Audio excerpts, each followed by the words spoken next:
Dr. Mtika, thank you so much for being here with us tonight. For our listeners that don't have the privilege of knowing who you are, could you tell us who are you, where are you from, and what's your role in education?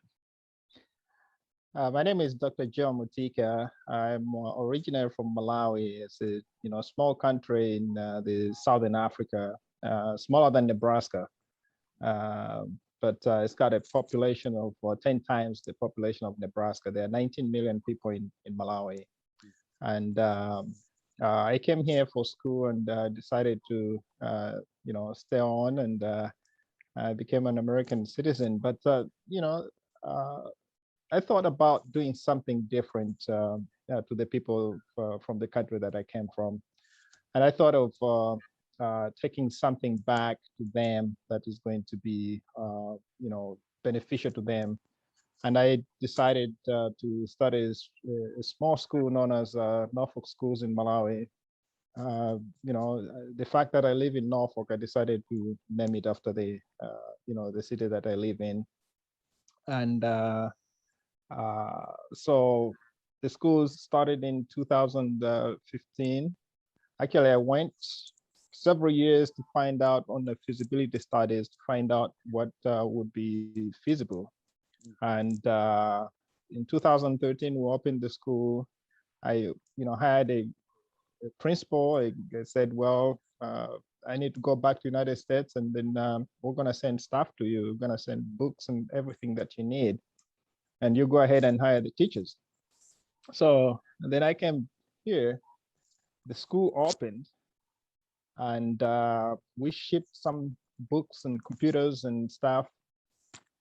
And I asked the shippers, I said, how long is it going to take? I said, well, it takes anywhere between, 2 to, he gave me like, 3 months tops. So I said, oh, okay, fine. I did all the timing. I came back, the school opened, the shipment was not there. 2 months down the road, the board just said, well, we cannot operate the school without the materials. So we ended up closing the school, which was very excruciating. And but we closed the school in 2000. That was 2013. And then 2 months after we had closed the school, those shipment of computers and books showed up. And so we said, okay, we need to regroup and give ourselves a time that we were going to reopen. And we decided, we picked up September the 1st, 2015. So that's when Norfolk Schools in Malawi was born. And it also has got, it had its own challenges. That's incredible. What an amazing, amazing story. Tell us a little bit, Dr. Joe, if you would please, about the Norfolk School. What grades does it teach? Does it reach? Tell us a little bit more about the specifics, if you would, please. Nobody really believed that this is even going to be doable. So let me give you the backdrop of Malawi. Malawi was a British colony for many, many years, and the education in Malawi is based on the British education. And people in Malawi, they think highly about Britain. They want to send their kids, overseas. They think about Britain. So I'm coming up with this school, which is based on an American curriculum. This is a school that is based on Christian values, but based on an American curriculum. And whenever I'm telling people this story, they always ask me, what's the difference? One of the things that the British system doesn't have is a credit hour. Every time I go to Malawi, I have to educate people what a credit hour is all about. And the other thing in Britain is their education is measured by the last final that the student is going to take. So you could have a student that is scoring A's, but if they flunk the last class, then they're not going to graduate. So I look at that to be so rigid. And so I go in there in Malawi. I said, okay, this is going to be a college prep high school. And so what does that mean? I said, well, the students that come at this school, we're going to be preparing them to come to United States for college. And people just thought, no, this cannot happen. So I said, okay, we're gonna do this. It's gonna be from 6th grade to 12th grade. So that's the approach that I took. And there were a lot of hardships, just to roll that idea. I graduated in Malawi at the Malawi, Polytechnic. So I went to the Polytechnic. I said, here, I'm trying to come up with this high school. And I told them what I'm trying to do. And they are like, okay. So I told them I'm an alumni of Malay Polytechnic. So can you just give me a room? All I'm looking is a classroom. Probably, a theater would be good, but a classroom. I just need somewhere where I can roll this idea. Yeah. So they told me how much it's going to cost. I paid the money, and I said, "Are we good?" They said, "Yes." So I go to the daily papers. I put in an ad there, and I pay them for that ad. So this was like on a Monday, and the meeting was supposed to be on a Thursday. Mm. Well, come Tuesday, I get a call from the Malay Polytechnic. They say, "Hey, you know what, Dr. Mtika, come and get your money." I said, "Well, what's the deal?" They said, "Well, we cannot accept you to roll out your idea from this institution." So I said, "Are you kidding me? I mean, I'm an alumni from that school." They said, "Oh, no discussion. Just come and get your money. We're done." So I'm like, "Look, the paper is already running my ad, and people are going to come there." I said, "We don't care about that." So in 2013, I decided to just book a hotel room. So I said, I'm going to book, I didn't sleep there, but I just said, "Do you have a room that I can use?" And they said, "Sure, we got this room." And they told me how much it was. I told everybody, and this time I brought the reporters. Okay. I actually I hired a vehicle to go pick the reporters and pay the reporters, because in Malawi, you cannot just pick a reporter without paying them, even though they're covering news for the public consumption.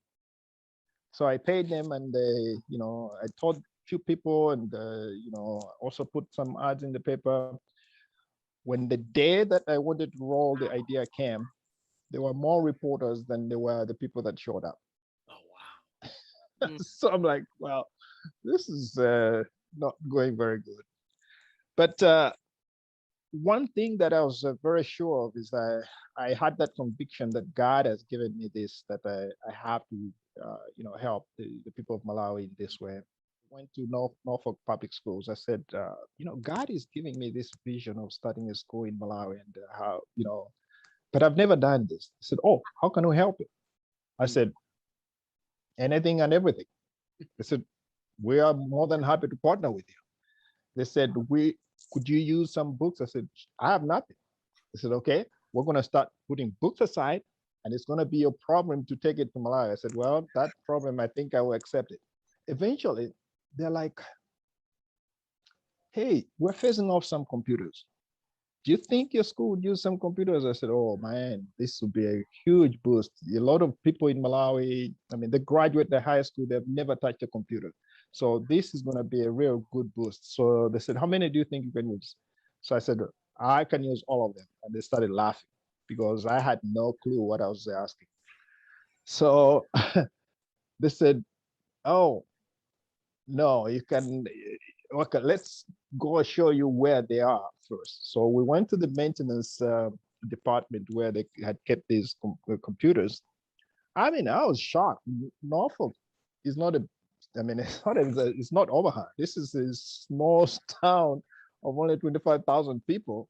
Mm-hmm. The computers, I mean, they were stacks and stacks of pallets of computers. I was like a kid in a candy store. I didn't know what to say. They said, "Okay, how many computers? Just give us a number." I said, "100 computers." They said, "Okay, we got 100 computers. 3 pallets of computers, were given to me. Now I've got 3 pallets. How do I take these 3 pallets to Malawi? Yeah. And then I have books. And I was like, okay, now I've got a real problem. Here in Norfolk, we have Orphan Grain Train. It's a nice, organization that sends humanitarian, aid throughout the United States and throughout the world, actually. So I went there. I said, I want to send computers to Malawi. And they said, how many are there? And I said 100. And the lady, this is the administrative assistant. She's like, you know what? Let me tell you, Joe. We don't go to Malawi. That's one. And two, 100 computers may look a lot to you. To us, that's a drop in an ocean. We ship 40 food containers. I'm like, what? They're like, yeah. So that's when I started asking, looking for somebody who sends things to Malawi. I found somebody in Michigan, Detroit, Michigan. So, when you have an idea, a lot of people get attracted to that idea. But when the rod hits when the rubber hits the road, you now realize there's a lot than just people wishing you, that's a good idea. So some of my friends says, hey, you know what? Let's hire a trailer. So somebody hired a trailer. He said, I'm gonna pay for that. Somebody says, I'm gonna give you my truck. So we drove, more than 1,000 miles just carrying these, items to give it to this guy. And this guy had no clue what we're bringing in. He just ships clothing for some, Malawians or some people that want to ship stuff to Malawi. And I bring, 100 computers and books and stuff. So, oh, whoa, wait. I think you need to pay more insurance. So this is not the sort of items that I thought you're selling. I thought you're just shipping, because these things, if they get lost, we're going to be liable. Right. So you need to pay more, insurance. I said, I'm glad to do that. So I'm coming back. I'm like, no, there's got to be a better way of shipping things to Malawi. I came back. I decided to go back to Orphan Grain Train, but this time I decided to go through the board chair, and I had served with him on another board. So I picked up a phone. I said, I called him. I said, I got something that I want to, talk to you. He says, okay, come over. So I went there. His Pastor Ray Wilker. So I said, I think Orphan Grain Train should be going to Malawi. He says, why do you think so? I said, well, 2 reasons. One, because all these humanitarian aid that you're giving to here, people in the United States, wherever, all over the world, there are people in Malawi that can use those. And the other thing is because I'm opening a school in Malawi, and I think we can work together. And he's like, really? I said, yeah. I said, look, I'm prepared to pay you the money that I paid this guy in Michigan if I don't have to cover 1,000 miles. Because 1,000 miles already, that means all the money that I was thinking to ship is consumed in this. I said, you do that? I said, yeah. So he picks up the phone, and he calls the owner of Orphan Grain Train. Do you know Joe Mtika? He says, oh yeah, I've heard of him. I've met him a couple of times. He says, well, can we come and see you? He says, I just want you to hear him out. Can you guys come on Wednesday? I said, sure, I'll make some time on Wednesday. So I go in there. They have a map of the world, on the side. I didn't say a word. I went in there, and Clayton Andrews says, so tell us, Joe, where do you think we can ship things to go to Malawi? Now, Malawi is a landlocked country. So I said, well, we need to use a couple ports in Mozambique. He said, okay, just tell me what you need. We have everything that we need to start a school. We're going to make that school get started in Malawi. Just tell us what you need. And we're going to ship you a 40-foot container. And by the way, don't bother sending it back. That's, the gift that we're going to give. It's up to you. Whatever is in that container, you want to sell it, well, that's okay with us. We are giving that gift to you. What you do with that, it's up to you. I was like, my goodness, God, I think has opened the door now. So that is the beginning of Norfolk schools in Malawi. That's an incredible story. Yeah. It strikes me for a couple of reasons, Dr. Mtika. One, what an incredible amount of patience and just having that super strong conviction to know that this is something that needed to happen. And two, what an amazing testament to the connection of human beings and people and the goodness in human people and the Right. belief that people will do what's right and will help out. My gosh, what an incredible, incredible story. We applied to the Minister of Education in Malawi that want to start this new school. I applied for the license and what have you. And then they had to inspect the board in Malawi came up with the location where the school is going to start from. So the building, we asked the Minister of Education in Malawi to come and inspect the building. They condemned the building outright. And I'm like, okay, what's going on? And then I was so irate. After they condemned that, I decided to go back to them. I said, look here, there were 5, inspectors from, Ministry of Education. I said, let me tell you, this school is just something that God has given me that I should pay back to the country that I came from. My kids will never go to this school. I want to help your kids come and get a quality education, both from this school and in the United States. Right. But you're on the road right now, frustrating me.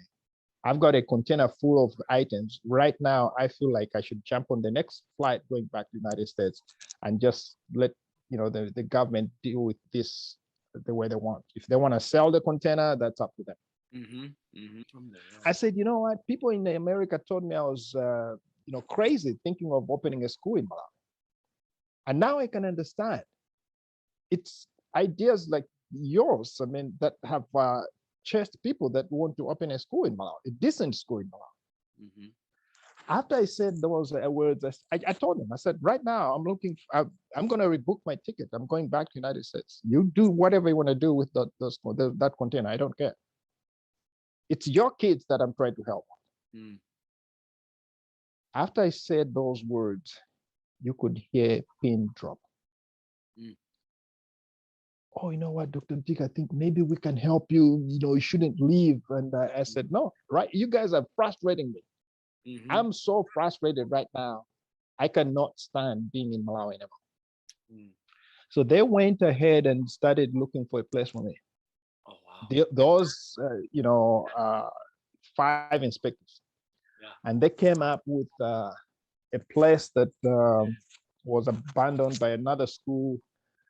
And they said, well, I think you can start from there. And that's the school that is, you can see that building behind me. Oh, wow. So I go out and do the marketing, came up with an open house.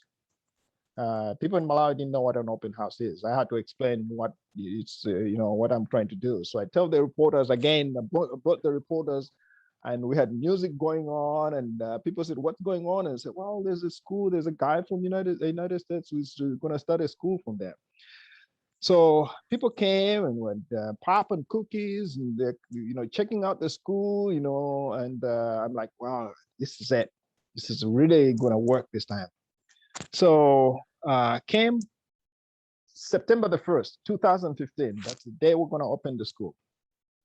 Only 1 student registered. Whilst the board here is waiting to hear the good news, I tell them that we only had 1 student. So I tell the board here in the United States, they said, all right, I think Malawi has rejected that school. Just close the school, find somebody you can donate those items. Maybe there's another school somewhere there you can, donate, and just get out of Malawi.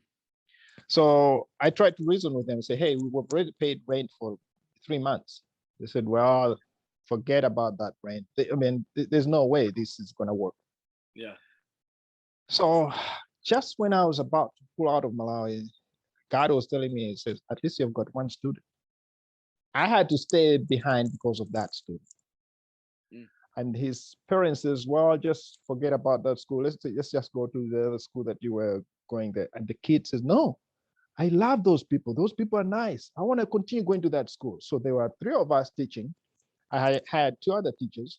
So we're teaching, imagine, three teachers teaching one student, Monday through Friday. Incredible. I know.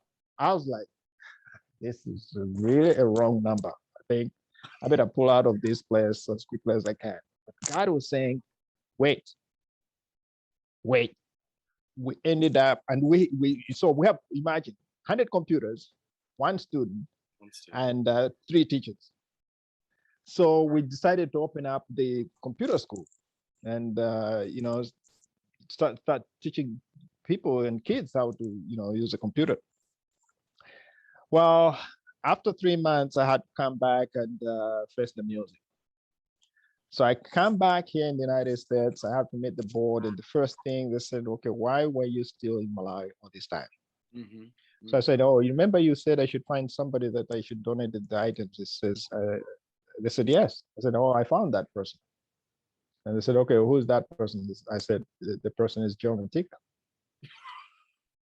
And they're like, "You kidding us?" I said, "No." They went ahead and dissolved the corporation that I had, started. No kidding.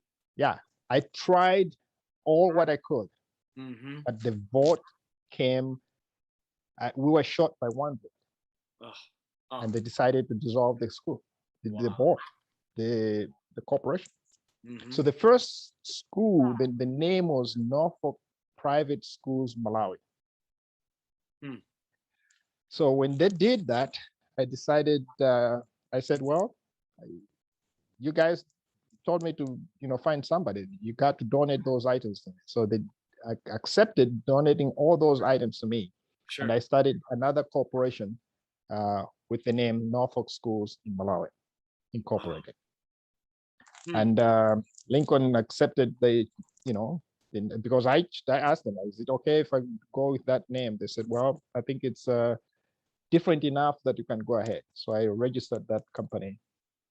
And at the end of that school year, we had 5 students in the regular school and 5 students in the computer school. Oh, wow. That was the year 1. Mm-hmm. Mm-hmm. And those students were from 6th grade to 12th grade. How did you keep that inspiration the entire time? Because, one thing that we really try to do with our students is teach them perseverance, even when things are hard. And you're living proof of overcoming hard challenges because of the dream that you had. So what kept you inspired that whole time? So I thought about, I thought about giving up so many times, but there was always this challenge of saying, if all what I'm doing is going to benefit one student, it would be all worth it. By the statistics of Malawi, the chances of anyone going to college in Malawi is less than 1%. Less than 1%. Wow. Wow. So I'm like, if I give up, that percentage is just going to continue going down. That's awesome. That is awesome. Yeah. And I love the fact that you are giving not just to people here in the United States, but you have that global vision and your heart is in Malawi, and the kids come from Malawi then to the United States and they further their education. What are the percents? I'm just curious, what are the percents of the kids that go to Norfolk schools and then end up at an institution in the United States? So the first year I told you we ended up with 5 students, Mm-hmm. in the regular school. The following year, we ended up with 8 students. And out of those, 3 graduated. Okay. and all of them ended up in colleges at Northeast Community College. That's a really good percent. What is that? I know.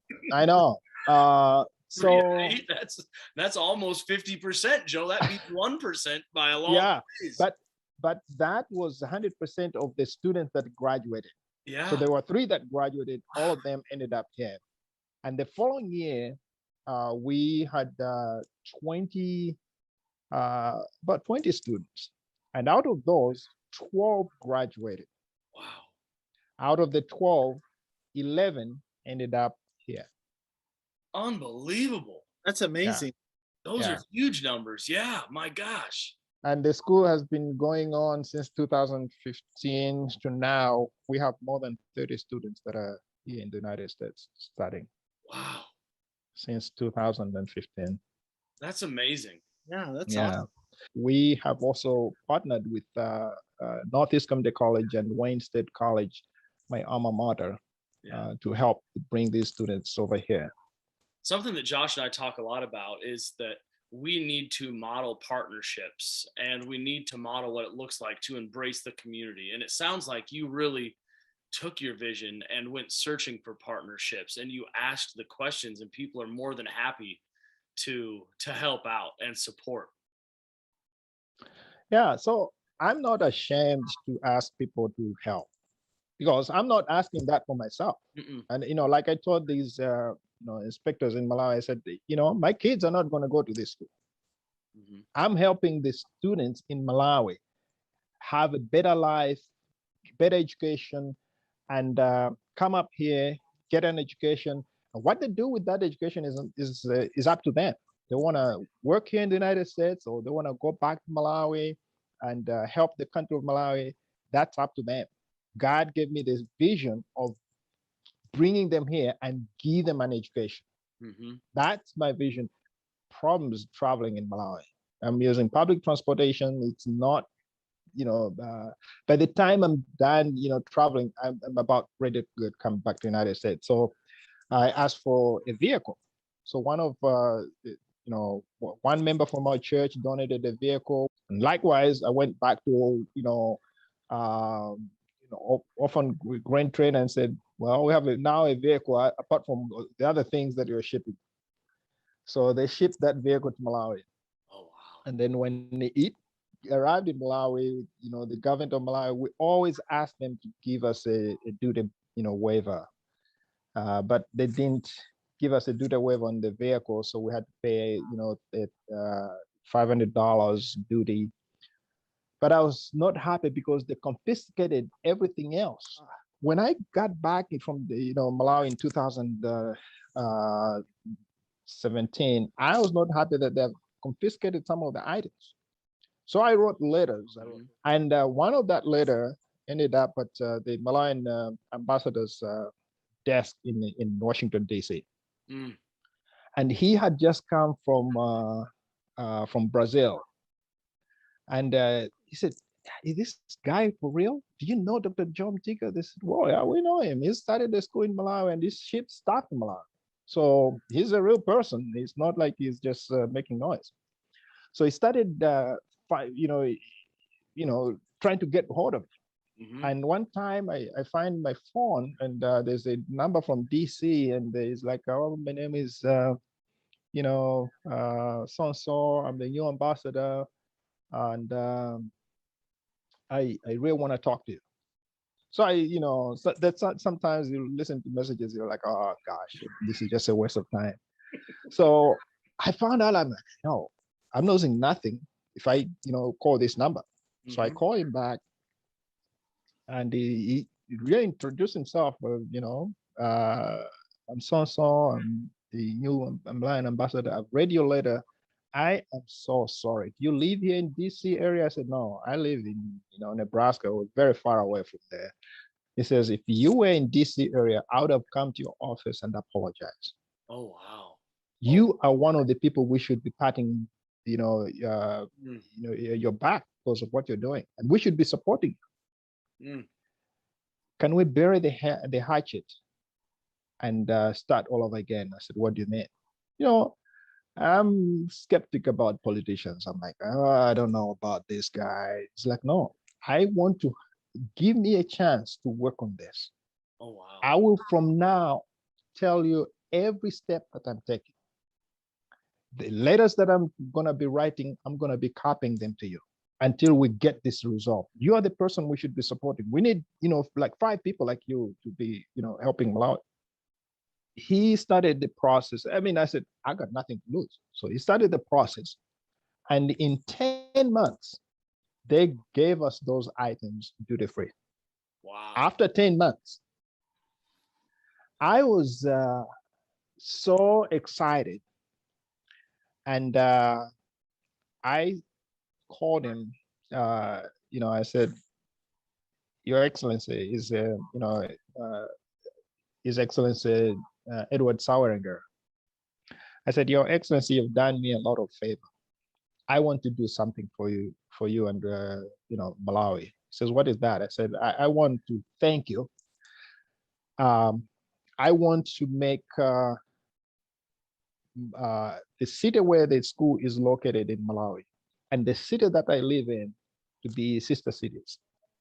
He says, you do that? I said, yeah, if you let me, I will. Mm. So I went to the city, my mayor, and I told him about this. I mean, he had already heard about this project, but now I was asking him, I said, look, would you be interested to be a sister city to the city that my school is located? He said, oh, that would be great. So, and then I called the guy there. I didn't even know him from Adam.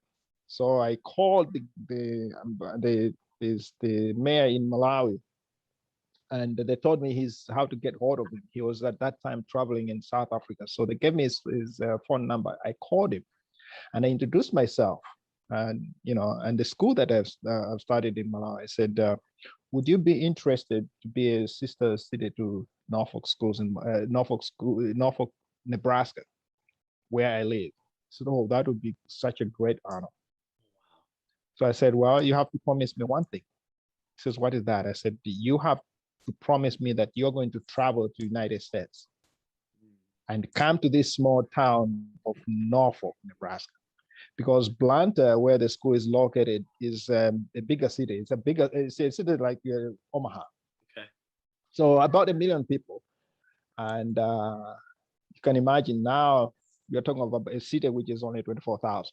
So I said, you have to promise me that you're going to come. They said, oh, yeah, we're going to try and maybe we can not have enough money for the for hotels and stuff like that. I said, you leave that to us. I mean, the mayor, Josh, accepted this, and they start corresponding with the other mayor, and the date was set that they have to travel to Norfolk, Nebraska, and the ambassadors and his he brought in 2 others from his embassy to Norfolk.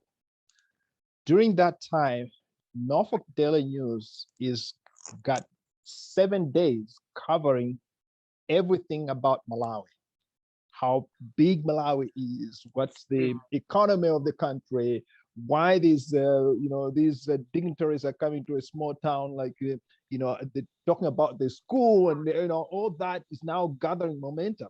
Yes. Because of collaboration which had started by them Malawi government confiscating the items that we needed at the school. Wow. In Norfolk, we have now Northeast Community College. The president of Northeast Community College, opens up some time and some personnel to be talking about how to welcome an ambassador in a small town. And then we have the city also opening up the time and the personnel how to welcome the ambassador in a small town. I have my school board that is also involved, and I have Norfolk Public Schools that is also involved. So it's the whole town trying to welcome the Malawian ambassador, which started by a small school that was started in Malawi that almost closed. That story is absolutely amazing. From all of the challenges and hardships that you went through to get your school off the ground to how it is now. I mean, I'm inspired. Yeah, I'm Yeah, absolutely speechless. I get inspired by myself, and it's worse when I've got an audience. So Oh, Dr. yeah. Joe, I thank you so much for being here and sharing this amazing, amazing story. The global perspective that you bring to education and the passion that you have to share education globally is really incredible. At the end of every episode, we ask. In the 1960s, there was this song about what the world needs, and it was "Love, Sweet Love," Dr. Joe. Right. I'm curious, with your global perspective, what does the world need now? You know, the world needs a lot of education. So I get to Malawi and people ask me, are you trying to Americanize Malawi? Mm. And I tell them, I said, look, people in Malawi will do whatever they want to do. And I mean, I go to Malawi, I see these kids singing hip hop and, doing all sorts of things. They already copy those things. But I took to Malawi something that is going to be with them forever. And that's an education. And it's not just Malawi, it's any country. What the world needs today is education, and the quality education for that matter. Somebody told me that they went to Haiti one time, and they said that they found kids that were not eating enough, and their bellies are, that they're malnourished, and their bellies are crying for something, but they don't have food. So what they found out is that people in Haiti would make these dirt cookies, okay, and just maybe put in some sugar a little bit so they can be, palatable so people can eat, just for their stomach to, act on something.